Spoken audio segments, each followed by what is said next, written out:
নমস্কার বন্ধুরা। তো মোটোরোলা তরফ থেকে যে আপকামিং স্মার্টফোনটা আসতে চলেছে সেটার নাম হলো মোটোরোলা H50 নিও। আর এই যে নিও বলে স্মার্টফোনটা এটা অলরেডি ইউকের মার্কেটে এসে গেছে, তার মানে বাংলাদেশ, ইন্ডিয়া এখানেও খুব তাড়াতাড়ি এসে যাবে। তো এই জন্য এই ভিডিওতে আমরা ডিসকাস করবো এই যে H50 নিও বলে যে স্মার্টফোনটা আসতে চলেছে, এতে আমরা এবারে কি কি ডিজাইন, কি স্পেসিফিকেশন, কি প্রাইস পাবো, তো যে দামে আসবে তো সেই দামে সবচেয়ে ভালো ডিভাইস হবে কি হবে না, এই ভিডিওতে আমরা এটার সম্বন্ধে আলোচনা করব। তো চলো শুরু করা যে ভিডিওটা কোনো সমস্যা না করে, আপনি যদি গ্যাজেটাল বাংলা চ্যানেলে প্রথমবার আসেন আর এরকম বাংলা টেক ভিডিও ডেইলি দেখতে চান, তাহলে গ্যাজেটাল বাংলা চ্যানেলটা সাবস্ক্রাইব অবশ্যই করে নেবেন। তো প্রথমত আলোচনা করবো স্মার্টফোনটার ডিজাইন সম্বন্ধে। তো যেমন দেখতে পাচ্ছেন এবার যে মোটোরোলা H50 নিও, পেছন দিকতে দেখতে হবে এক্স্যাক্টলি এরকম। এবার আপনি টোটাল তিনটে প্যান্টোন সার্টিফাইড কালার দেখতে পাবেন। এর পেছনের মেটেরিয়ালটা হলো লেদারের ব্যাক কভার, আর সাইডে আছে প্লাস্টিকের ফ্রেম। তবে এবার এই ফোনটার সঙ্গে আপনি পাবেন মিলিটারি গ্রেড সার্টিফিকেশান। এর থিকনেস হলো 8.1 মিলিমিটার আর ওয়েট 179 গ্রাম। ডিসপ্লের দিক থেকে এতে আপনি পাবেন 6.4 ইঞ্চ 1.5K 120 হার্জ ফ্ল্যাট পোলের ডিসপ্লে, তার সঙ্গে 360 হার্জের টাচ সামনিং রেট, 3000 নিটসের brightness, 20:9 aspect ratio, 94% screen to body ratio. Display প্রোটেকশানে আছে HDR10+ সার্টিফিকেশান আর তার সঙ্গে HDR10+ সার্টিফিকেশান। তার মানে সোজা কথা বলতে গেলে যে প্রাইস পয়েন্টে আসে সেই হিসেবে ডিসপ্লেটা সত্যিই খুব ভালো। প্রসেসরের দিক থেকে এতে আছে ডাইমেনসিটি 73005 5G প্রসেসর। ক্যামেরাতে আছে 50, 13 আর 10 মেগাপিক্সেলের ট্রিপল ক্যামেরা, তার সঙ্গে 32 মেগাপিক্সেলের সেলফি। এর রিয়ার ক্যামেরাটা হলো সোনি লিথিয়া 700C সেন্সার। এর যে সেকেন্ডারি সেন্সার সেটা হলো 13 মেগাপিক্সেলের আলট্রাওয়াইড, আর যে থার্ড সেন্সার ওটা হলো একটা 3x টেলিফোটো সেন্সার। আর এই রিয়ার ক্যামেরার সঙ্গে আপনি পাবেন OIS এর অপশান। এই যে ফোনটা ইউকেতে লঞ্চ হয়েছে টোটাল একটাই ভেরিয়েন্টে, যেটা হলো 512GB, কিন্তু বলেছে যখন এটা ইন্ডিয়া, বাংলাদেশ এখানে লঞ্চ হবে বিভিন্ন ধরনের র্যাম বা স্টোরেজ অপশানে লঞ্চ হবে। এর র্যামের কোয়ালিটিটা LPDDR4X, মেমোরিতে আছে UFS 2.2, যেটার সঙ্গে কোনো ধরনের ডেডিকেটেড SD কার্ড স্লট নেই। ব্যাটারিতে আছে 4310 mAh ব্যাটারি, তার সঙ্গে 68 ওয়াটের চার্জার, আর কানেক্টিভিটি হলো USB Type-C। তো এবারই স্মার্টফোনের বাকি কিছু ফিচার বলতে গেলে এতে আপনি পাবেন Android 14 out of the box, কোনো ধরনের 3.5mm জ্যাক নেই, dual speaker, under display fingerprint sensor, আর IP68 এর ওয়াটার অ্যান্ড ডাস্ট প্রোটেকশন। আর এর OS আপডেট সাইকেলের দিক থেকে বলতে গেলে 3 বছরের মেজর OS আপডেট, 4 বছর সিকিউরিটি আপডেট পেয়ে যাবেন। তো এবার সবচেয়ে মেন জিনিস, ফোনটা কবে লঞ্চ হবে, কি দামে লঞ্চ হবে। তো দেখুন অলরেডি এটা তো ইউকের মার্কেটে এসে গেছে, তার মানে ধরে নিন বাংলাদেশ, ইন্ডিয়া এখানে এই সেপ্টেম্বর মাসের মধ্যে লঞ্চ হয়ে যাবে।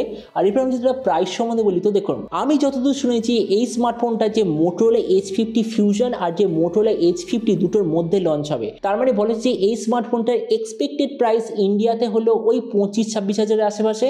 আর আপনাদের ভিডিওটা বাংলাদেশ থেকে দেখে থাকেন তো বাংলাদেশে লঞ্চ হওয়ার কথা 35 থেকে 40 হাজার বাংলাদেশি টাকার মধ্যে। তো এবার সব ভিডিওর মধ্যে কিনা আপনাকে জানাবো এই যে স্মার্টফোনটা যে আসতে চলেছে এটা কি প্রাইস পয়েন্টের মধ্যে সবচেয়ে ভালো, নাকি এর চেয়ে বেটার অন্য কোনো স্মার্টফোন অ্যাভেলেবেল আছে। দেখুন আমরা যদি এই মুহূর্তে দেখি এর কম্পিটিটর প্রচুর ফোন আছে, তো ওই জন্য আমরা এখানে সবকটার সঙ্গে কম্পেয়ার করব। তো প্রথমত ডিসপ্লে, এই দিক থেকে বলতে গেলে সবচেয়ে বেস্ট কম্প্যাক্ট ডিসপ্লে আমরা এতে দেখতে পাই।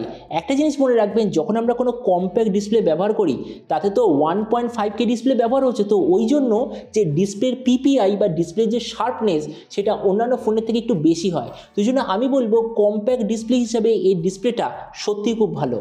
প্রসেসর, এই দিক থেকে আমি বলবো বিলো অ্যাভারেজ, কেননা সেম প্রাইস পয়েন্টে এর থেকে অনেক গুণ বেটার প্রসেসর অলরেডি অ্যাভেলেবেল আছে। তো এই জন্য প্রসেসরের দিক থেকে একদম বিলো অ্যাভারেজ। ক্যামেরার দিক থেকে আমি বলবো এটা ভেরি গুড অথবা হয়তো দ্য বেস্ট, কেননা দেখুন সেম প্রাইস পয়েন্টে মোটোরোলা H50 ফিউশন আমি নিজে ট্রাই করেছি, ফ্যান্টাস্টিক ক্যামেরা।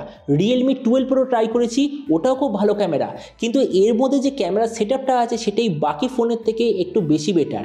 তো এই জন্য আমি এখানে বলবো ক্যামেরার দিক থেকে এটা ভেরি গুড। ভেরিয়েন্টের দিক থেকে খুবই অ্যাভারেজ, কেননা সেম প্রাইস পয়েন্টে যে কম্পিটিটার তারা আপনাকে LPDDR5, LPDDR5X, UFS 3.1, কেউ আবার UFS 4.0 এইসব জিনিস প্রোভাইড করছে, সেখানে মোটোরোলা এসব কিচ্ছু আপনাকে দিচ্ছে না।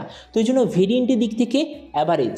ব্যাটারি আর চার্জারের দিক থেকে আমি বলবো বিলো অ্যাভারেজ, কেননা 4310 mAh ব্যাটারি আজকের দিনে একদমই অ্যাকসেপ্টেবল নয়। তো এই জন্য আমি বলবো ব্যাটারি আর চার্জারের কম্বিনেশন খুবই বিলো অ্যাভারেজ।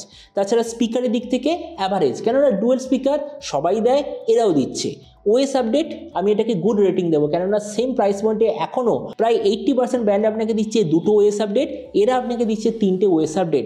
তো এই জন্য ওএস আপডেটে গুড রেটিং দেবো। আর ফোনের প্রোটেকশনের দিক থেকে দ্য বেস্ট রেটিং দেবো, কেননা মিলিটারি গ্রেড সার্টিফিকেশনওয়ালা এই ধরনের স্মার্টফোন 25,000 টাকার আশেপাশে কোনো ফোন আর দিচ্ছে না। তো এই জন্য ওই দিক থেকে ফোনটাকে আমি দ্য বেস্ট রেটিং দেবো। তেমনি দেখুন ভিডিও লাস্টে আমি এটাই বলবো, আমার মতে মনে হয় ফোনটা আপনার ডেফিনেটলি স্কিপ করে দেওয়া উচিত। কেননা দেখুন ফোনটা যদি ব্যাটারি লাইফ 5000 mAh বা তার বেশি হতো আমি বলতাম যে ঠিক আছে 25-26,000 টাকা খরচ করা উচিত, ও প্রসেসর ঠিক আছে চলে যাবে, মানে অপটিমাইজেশনের জন্য চলে যাবে। কিন্তু 4310 mAh ব্যাটারি আজকের দিনে একটা স্মার্টফোনে একদমই অ্যাকসেপ্টেবল না। মানে ধরে নিন ফোনটা আপনি সকালে চার্জ দেবেন, কয়েক ঘন্টার মধ্যে শেষ হয়ে যাবে, মানে ডেলি অন্তত 2 থেকে 3 বার আপনাকে চার্জ দিতেই হবে, যেটা একদমই পসিবল নয়। তো ওই জন্য আমার মতে মনে হয় ফোনটা ঠিক আছে সবই চলবে, কিন্তু শুধুমাত্র ব্যাটারি লাইফের জন্য আমি আপনাকে এটা রিকমেন্ড একদমই করবো না। তো এবার আপনি হচ্ছে কোন সমস্যা জানেন, এই যে মোটোরোলা তরফ থেকে যে নতুন ফোনটা আসতে চলেছে, তো আপনি কি এই দামে এটা নিতে চান নাকি অন্য কোনো স্মার্টফোন আপনি চুজ করতে চান, এটা সম্বন্ধে কথা বলতে আমাকে একদমই ভুলবেন না। তো চলুন দেখা হবে আগামী কোনো একটা টেক ভিডিওতে। Till then stay tuned and always remember, think positive, be positive. Thank you.